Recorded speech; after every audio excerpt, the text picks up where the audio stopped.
Bienvenidos. Es un placer que estén aquí. Pónganse cómodos, porque hoy nos aventuraremos en una exploración de los límites de nuestra percepción. Nos adentraremos en lo que creíamos saber, en lo que sentimos y en lo que, sin saberlo, recordamos. ¿Están listos para traspasar el umbral? Comencemos.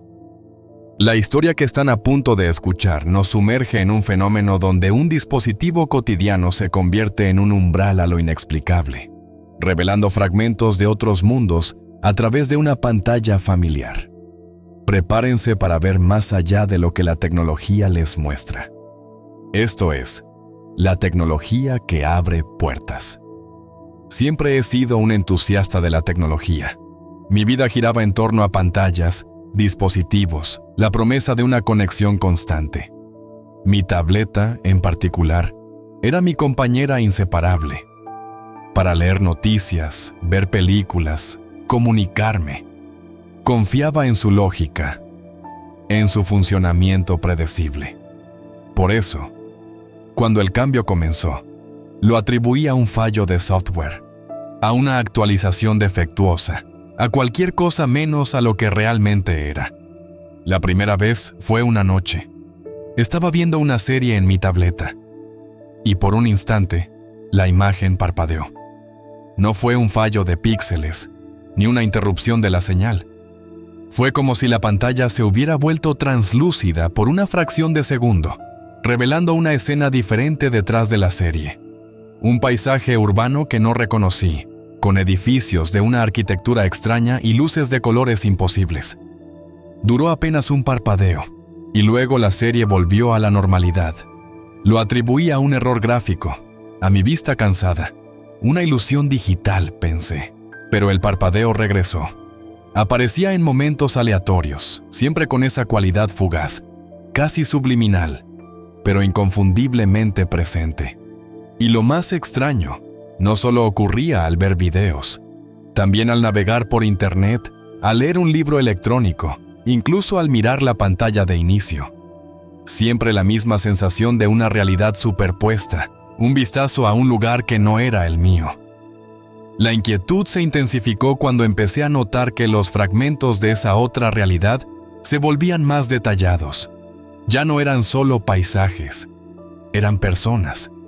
Siluetas borrosas al principio, luego figuras más definidas, moviéndose en ese entorno extraño. Una vez, vi a una mujer con un atuendo futurista caminando por una calle iluminada por neones. Otra vez, un hombre con una máscara extraña observando un cielo de 2 lunas. Eran vislumbres de vidas, de existencias que no tenían cabida en mi mundo. La revelación fue desoladora. Mi tableta no era solo un dispositivo, era un portal que se abría a otras realidades, a otros universos, a través de su pantalla. Era como si la tecnología, sin quererlo, hubiera encontrado una frecuencia, una resonancia, que le permitía sintonizar con otros planos de existencia. La situación se volvió más perturbadora cuando los parpadeos comenzaron a interactuar con mi propia realidad. Una tarde, mientras el parpadeo mostraba una escena de un bosque con árboles de un color púrpura intenso, sentí un aroma dulce y terroso, que no provenía de mi apartamento. Era el aroma de ese bosque, filtrándose a través de la pantalla. Otra vez, mientras el parpadeo mostraba una ciudad ruidosa, sentí una vibración en el suelo bajo mis pies, como el eco de los pasos de esa otra realidad. El pánico me invadió. No era solo una ventana. Era una puerta que se abría en ambos sentidos, permitiendo que fragmentos de esos otros mundos se filtraran en el mío. ¿Qué pasaría si la puerta se abriera por completo? Si esas realidades se fusionaran con la mía. Intenté luchar contra ello. Apagué la tableta, la guardé en un cajón, la desconecté de todo. Pero era inútil. Los parpadeos comenzaron a aparecer en otras pantallas, en mi teléfono, en la televisión, incluso en el monitor de mi ordenador. Era como si la anomalía no estuviera ligada a un solo dispositivo, sino a la propia naturaleza de la tecnología, a la red invisible que nos conecta. La cumbre de todo llegó una noche. Estaba en mi salón. con todas las pantallas apagadas. Pero la habitación comenzó a parpadear. No las luces, no. El aire mismo. La realidad a mi alrededor se volvía translúcida, revelando fragmentos de otros mundos. Vi mi salón superpuesto con una cueva de cristales luminosos, luego con una estación espacial, luego con un desierto de arena roja. Las imágenes se sucedían a una velocidad vertiginosa, cada una acompañada de sus propios sonidos, sus propios aromas. Sentí que mi propia mente se desintegraba con la sobrecarga sensorial. Era como si mi cerebro no pudiera procesar la visión de tantas realidades superpuestas. Caí al suelo, aferrándome la cabeza, intentando desesperadamente cerrar los ojos, hacer que los parpadeos desaparecieran. Y entonces, tan abruptamente como había comenzado, los parpadeos se detuvieron. La realidad se recompuso. Mi salón volvió a ser mi salón. El silencio regresó, pero no era el silencio de antes. Era un silencio cargado. Un silencio que me decía que las puertas se habían cerrado, pero que la conexión seguía allí, latente. Desde esa noche, vivo en un estado de alerta constante. Las pantallas, a veces, muestran un ligero parpadeo, un eco de lo que vi. He aprendido a vivir con ello, con la inquietante certeza de que la tecnología, esa herramienta que creamos para controlar nuestro mundo, ha desvelado una verdad más grande y más aterradora. Y sé que, aunque la mayoría de la gente no lo perciba, las puertas están ahí, esperando el momento en que se abran de nuevo. Y me pregunto qué pasará el día que las puertas no se cierren. ¿Qué realidad me tragará? Y si, en algún otro universo, una versión de mí mismo vive en un mundo donde todas las pantallas son portales, y la única ley es la ausencia de límites.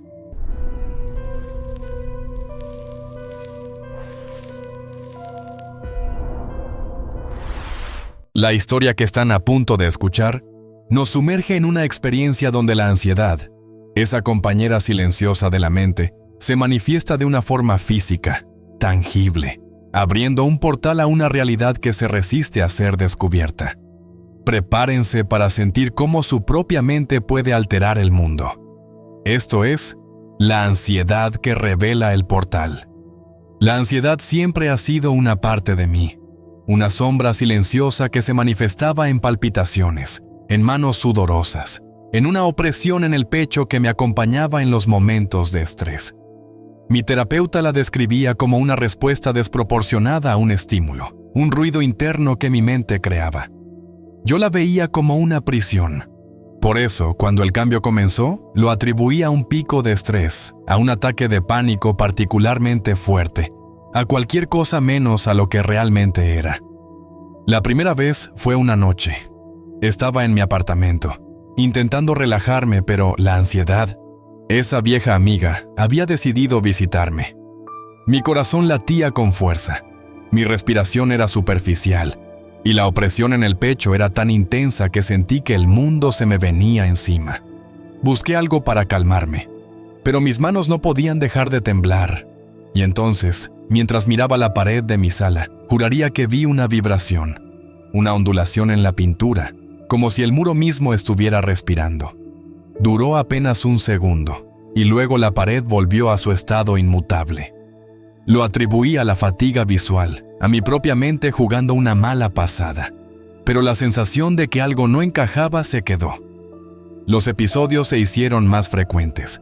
Cada vez que la ansiedad me visitaba, la vibración en la pared regresaba, y se volvía más pronunciada. No era solo una ondulación, era una grieta, una fina fisura que aparecía en la pintura. Se extendía unos pocos centímetros, y luego se sellaba de nuevo, dejando la pared tan perfecta como antes. La fisura siempre era la misma, siempre en el mismo punto, justo al lado de la estantería.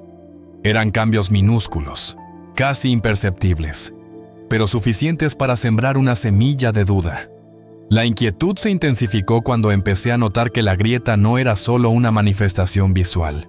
También tenía un sonido, un zumbido, bajo y constante, que parecía provenir de la pared misma. solo perceptible cuando la ansiedad estaba en su punto álgido. Era un sonido que no resonaba en mis oídos, sino en mi cabeza, una vibración que parecía armonizar con mi propio estado de pánico. Era como si mi ansiedad, en lugar de ser un fenómeno interno, estuviera de alguna manera proyectándose hacia afuera. Empecé a experimentar. Me volví casi obsesivo. En lugar de luchar contra la ansiedad, la abrazaba. Cuando la sentía llegar, me sentaba frente a la pared y me concentraba en ella. Y la grieta aparecía. El zumbido se hacía más fuerte. Y a través de la grieta, en el oscuro vacío que había detrás, juraría que veía una luz. Un brillo tenue, como el de una estrella lejana, que parpadeaba y se desvanecía en cuanto mi ansiedad comenzaba a disminuir. Era como si mi propio miedo, mi propio estrés, fuera la clave para abrir esa puerta. La revelación fue desoladora. La grieta no era un defecto estructural, era un portal. Un portal que se abría y se cerraba con el ritmo de mi ansiedad. Mi mente, esa prisión de miedos y preocupaciones, era la llave que podía abrir una puerta a una realidad que nadie más podía ver. Mi mayor debilidad era, en realidad, un poder, un interruptor para lo inexplicable. La situación se volvió más perturbadora cuando la grieta, en un momento de ansiedad extrema, se abrió de par en par. No fue una fisura, fue una brecha, un agujero negro en la pared, de unos 40 centímetros de diámetro, del que emanaba una luz fría y un zumbido que ya no era solo interno, sino que resonaba en toda la habitación. Miré a través del portal. No era un vacío, era un espacio oscuro, pero con contornos que sugerían una realidad diferente. Un lugar donde la luz era extraña, donde las formas eran incomprensibles. El pánico me invadió. No era un ataque de pánico normal. Era una reacción a una realidad que se había deshilachado justo delante de mí. El miedo era tan abrumador que, por un instante, sentí que la ansiedad ya no era solo mía, sino que provenía de ese portal, como si la otra realidad estuviera alimentándose de mi miedo. Intenté luchar contra ello. Retrocedí, cubriéndome la cabeza, intentando no mirar el portal, intentando ignorar el zumbido. Pero era inútil. El portal se había abierto, y la ansiedad, esa vieja compañera, se había vuelto una fuerza motriz. El portal vibraba con mi miedo, se expandía con cada palpitación de mi corazón, se hacía más grande con cada respiración superficial. La cumbre de todo llegó cuando, en un acto de pura desesperación, me obligué a calmarme. No luché contra la ansiedad. Simplemente la acepté. Me senté en el suelo, respiré hondo, intenté relajar mis músculos, a pesar de que el corazón me seguía latiendo con fuerza. Me concentré en la sensación de la ansiedad, no como un enemigo, sino como un síntoma. Y poco a poco, milímetro a milímetro, el portal en la pared comenzó a cerrarse. El zumbido se atenuó, la luz se desvaneció, y la grieta se selló de nuevo, dejando la pared tan perfecta como antes. Desde esa noche he aprendido a vivir con mi ansiedad. Ya no la veo como una prisión, sino como un termómetro de la realidad. Sé que, aunque la mayoría de la gente no lo sepa, hay una puerta escondida en la pared de mi sala, una puerta que se abre y se cierra con el ritmo de mi propio miedo. Y sé que, al controlarla, no solo controlo mi propia mente, sino que también decido si el portal permanece sellado, o si se abre para revelar lo que se esconde detrás. Y me pregunto qué pasará el día que la ansiedad me consuma por completo. ¿Qué realidad me tragará? Y sí, en algún otro universo, una versión de mí mismo vive en un mundo donde todos los miedos son portales, y la única ley es la del pánico.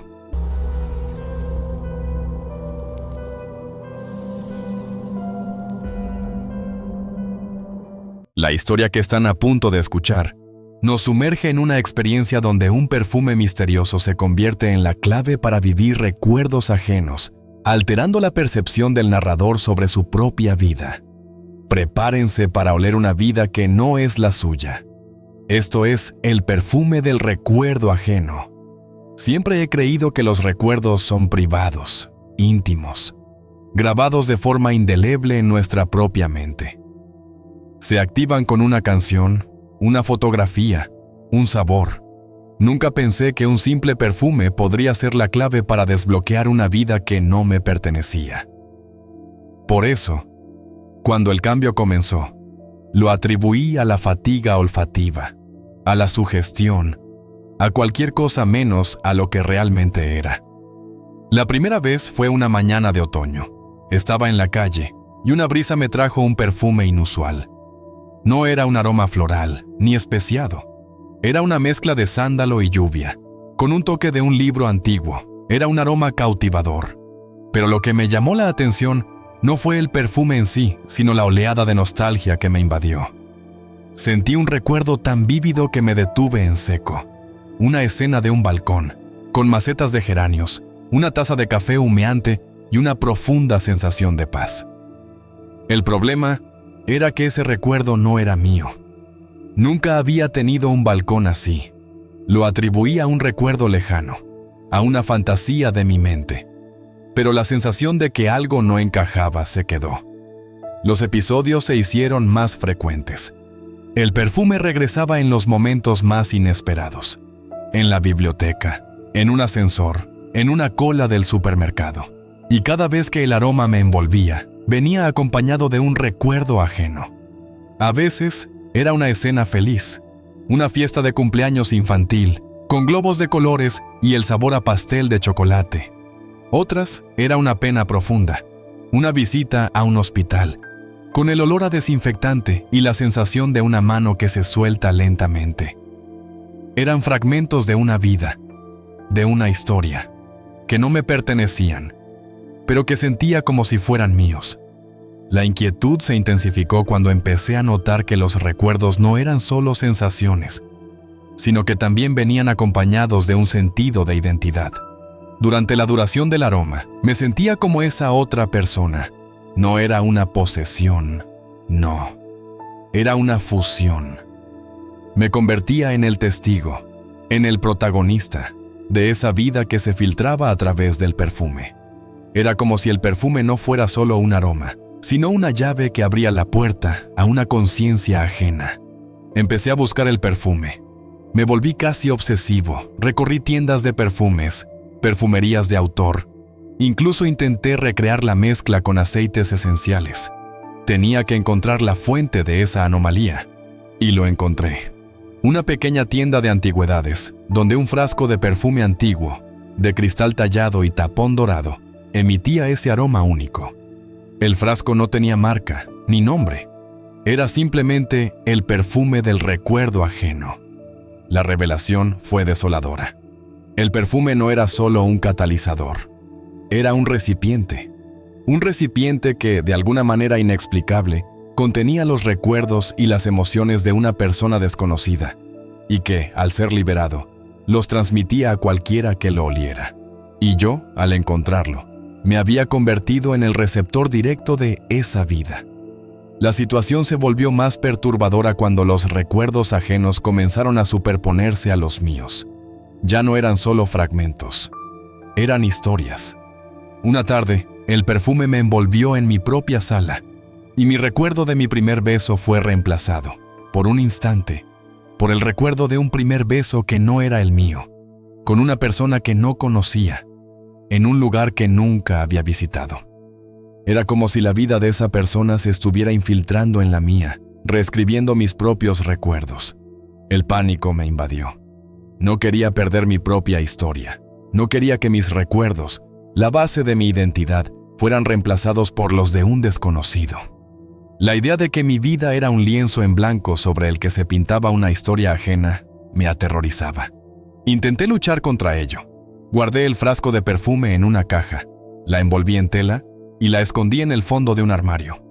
Pero era inútil. El aroma persistía. Se había impregnado en mi ropa, en mis libros, en mi piel. La llave se había roto, pero la puerta seguía abierta.